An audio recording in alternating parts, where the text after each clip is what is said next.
Un spectacle tout en grâce et en majesté. Dans le parc du château, grand-duc, aigles et faucons virevoltent 2 fois par jour à quelques centimètres du public. En général, il en profite pour faire ses petits besoins. Qu'est-ce qui est le plus impressionnant ?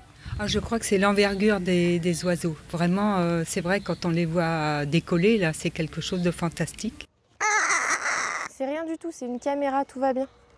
Une telle représentation nécessite des heures de dressage, 70 oiseaux auxquels il faut s'adapter, car chaque animal possède son petit caractère.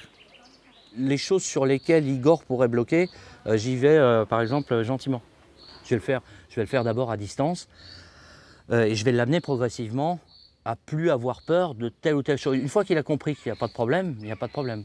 La première fois qu'il a vu un cheval, il avait vu la Vierge, hein, il était comme ça, qu'est-ce que c'est ce truc-là ? En décor naturel, ce château médiéval du IVe siècle, autrefois occupé par les comtes de Champagne, mais d'autres activités plus modernes, permettent aussi d'attirer les visiteurs sur les lieux. C'est très important de les faire vivre et que non seulement les touristes, mais aussi les habitants s'approprient ce patrimoine de la façon la plus agréable possible. Pas seulement sous la forme de leçons d'histoire, mais aussi sous la forme du plaisir, par le spectacle de rapaces, par les filets dans les arbres, par le fait de venir manger une crêpe sur le château. Voilà.